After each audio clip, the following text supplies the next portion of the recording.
we have a problem as teachers of this country. We are paying for 2 NHIF covers, that is NHIF and AON. But we have a very big problem with AON because it doesn't actually serve teachers well. Now, when I say it doesn't serve us well, it's because, number one, when you go to the hospitals that they've given us, the service providers, they don't have enough drugs, they don't have enough personnel. In some areas, you will find that, for example, those counties in the northern counties, the Turkana counties, you realize that the hospitals are very far away from schools. So teachers actually will use a lot of money traveling from their stations to the hospitals. Private, yeah. I want to also say that when you look at the amount of money that you use as a teacher when you go to hospital, you are told not to use more than 700 shillings if you go for outpatient services. And if you go to hospital, you will not be allowed to actually go back again until you are done with 7 days. So it's actually a problem for us, and what we are saying is we basically want a comprehensive medical cover. We were in AON with the Kenya police, but when they raised issues with AON, they were actually taken to NHIF. So what we demand, or what we ask for, is that can you give us a comprehensive medical cover like the police? Take us to NHIF. We don't want AON, and we've actually said this before. The last thing about AON is the issue of pre-authorization. You spend up to even 1 hour or 2 hours waiting to be actually served in whatever facility you have gone to. So we are saying, as teachers of Kenya, we don't want AON, we want a comprehensive NHIF cover. These are our demands and our declaration as Kenya National Teachers Pressure Group. Number 1, on TPD, we want an official circular. We are demanding an official circular from the employer. So far, we have not received any official circular talking about the TPD. Number 2, we are not going to enroll for the teacher professional development until our demands are met. Let TSC tell us who is the financier of this program. Let the TSC tell the Kenyan teacher who is eligible for this program. You do not expect somebody who is retiring in the next 1 month, in the next 10 years, to go for this program. Number 3, let TSC tell us why they want to go against the Constitution, family values, Article 45 of the Kenya National Constitution. You cannot delocalize a teacher. And when the teacher wants to go back and bond with the family, you tell the teacher to go for TPD. Please respect the family values. It is in the Kenyan Constitution. And therefore, I want to tell the Kenyan teachers today, in this open platform, that TPD remains illegal. It is unconstitutional, it is unlawful because there was no public participation. Kwa hivyo walimu wa Kenya do not enroll for that program. Number 2, when we lose our medical allowance, are the teachers of Kenya the most sickly people so that they can have 2 health covers which are not effective? We don't want Aeon Minet. That is what cost us our transfers. And for TSC, they should know that when an issue is raised, they should solve the issue. Transferring us is not solving the issue. When the Kenya police had an issue with Aeon Minet, their employer, the National Police Service, sat down, solved the problem, took them to NHIF comprehensive. And this is a presidential directive. Government should do business with government. Why are we being taken to private hospitals by Aeon? TSC should give us NHIF to give us government hospitals. Because some of us in far-flung areas, there are no hospitals. So this Aeon Minet is a scam. Madam Nancy Macharia, Aeon Minet, walimu tumekataa. Na bado tunaikataa. Number 3, we want to talk about the unions. And we are asking the registrar of trade unions. You have rejected our applications. You are saying you are under instructions not to register any new teacher union. We are telling you this. As we speak, Kenyan teachers are 340,000. I just want to give a small statistics so that you know that most of the teachers are left out. NAT has got a paltry 6,000 members. KUPPET, which is boasting of representing a large number, and they are silent and doing crooked things, preparing constitutions under the water, has got 54,000 teachers.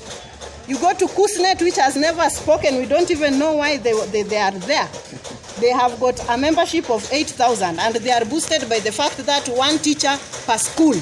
to represent the special needs teachers. So even that membership is not from the teachers.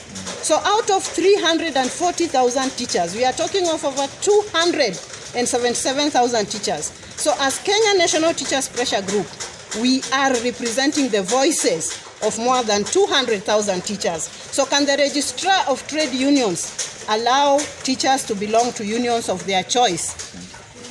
And as I wind up my presentation, I want to remind our employer, teachers are no longer going to accept punitive policies.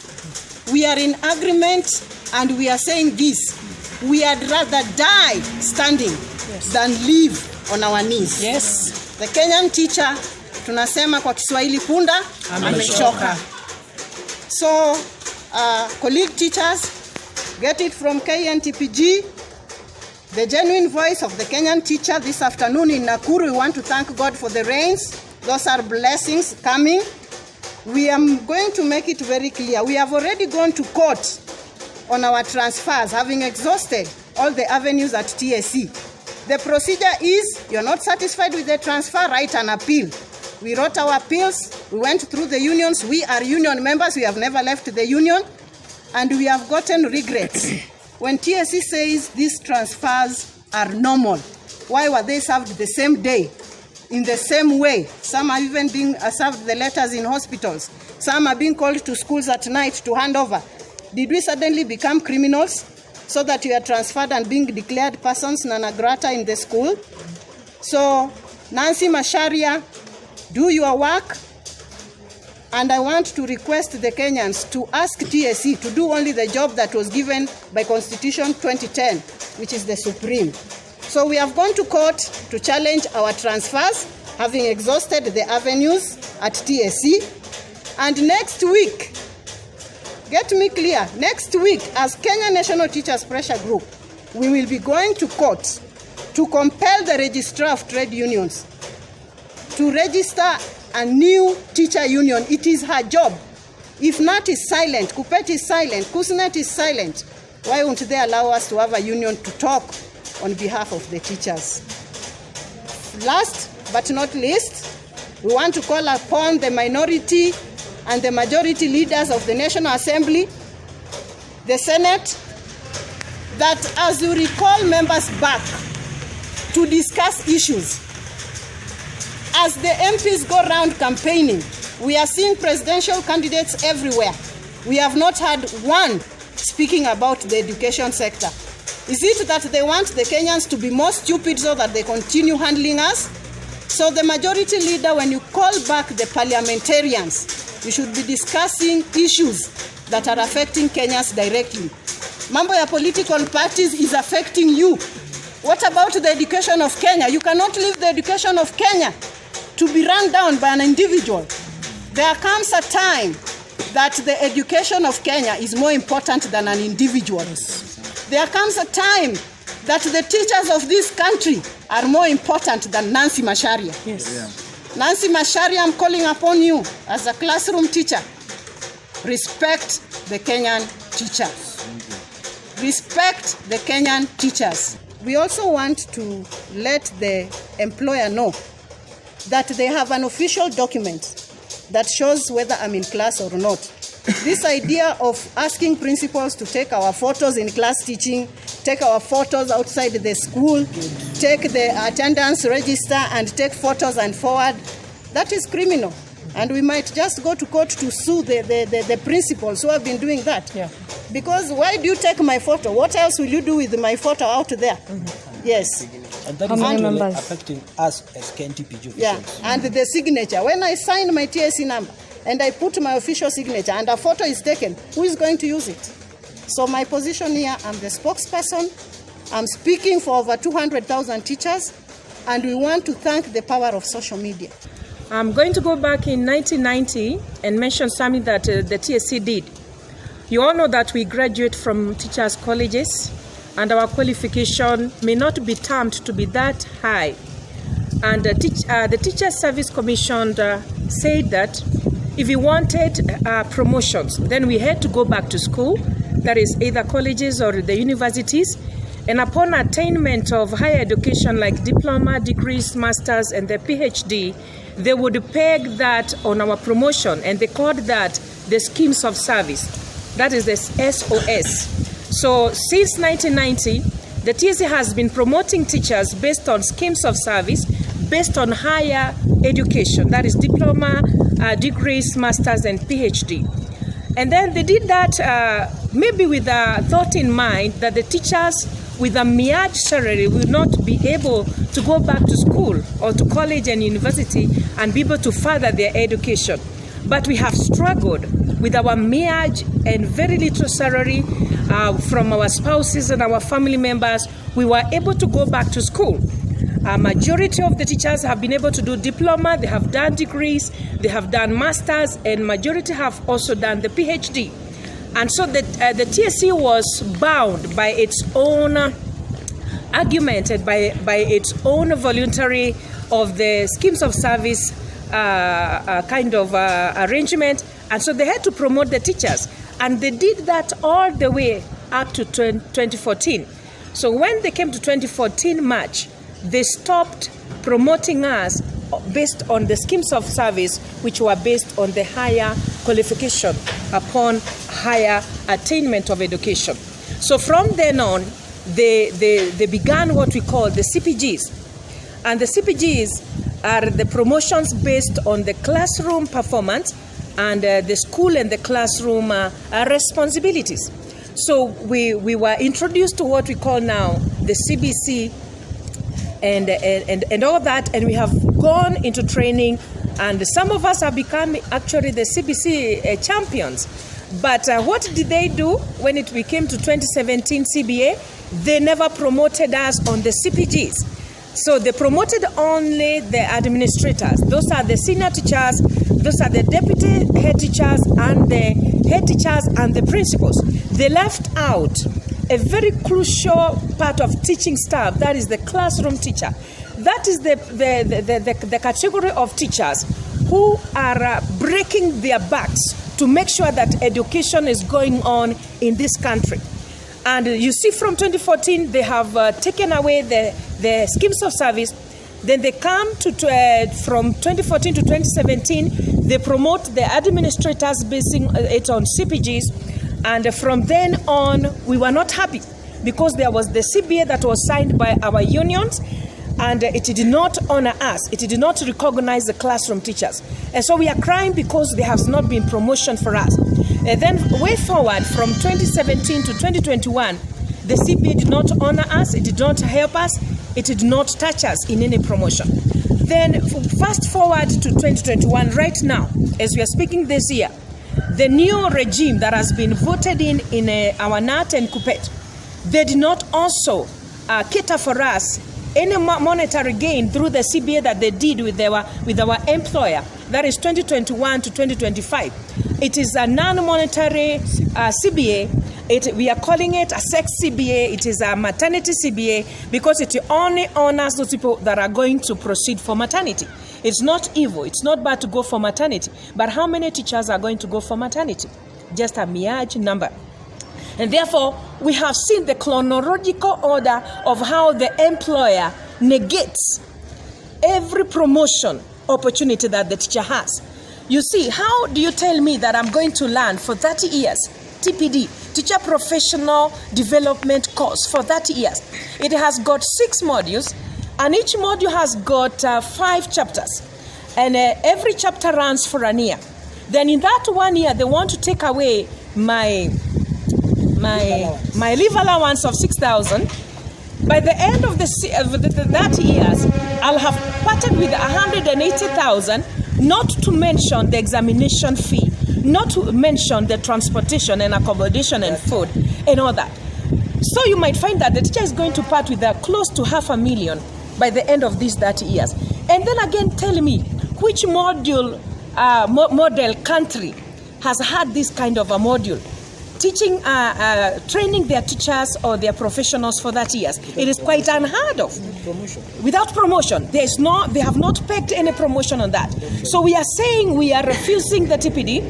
because the financier of the TPD should be our employer. If you go to the Code of Regulation for Teachers, Regulation 51C, it says that the employer is going to facilitate the TPD for the teachers. But now the TSC is pushing the finances back to the teachers. There is no way you can take the salary of your employee and demand that you take them on an in-service course from their own money, from their own pocket. It is unheard of. So we need the TSC to work on that modality. There should be the financier according to the Code of Regulation for Teachers 51 and Section C. Again, there is the eligibility. How can you tell somebody that is about to retire to go on a 30-year course? It is quite unheard of. Actually, my mother was furious when I told her that they are asking me to go for a 30-year period of learning. She said, that is madness, that is total crap. It cannot happen. Then we have got the promotion aspect of it. The TPD has no promotional basis on it. How can you tell the teachers to train for 30 years and there is no room for promotion whatsoever? What they have done, they have caged us. They want us to be 30-year slaves. They want us to be TSC slaves.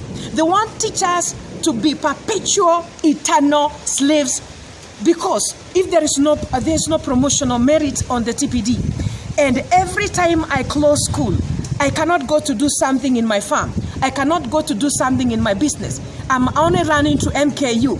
And furthermore, those are the institutions where some other teachers had already trained, and the TS did not recognize the diplomas and the degrees. Many teachers trained in MKU, they trained in Kemi and Riala and the rest, and TSC rejected their diplomas, rejected their degrees and their masters and the like.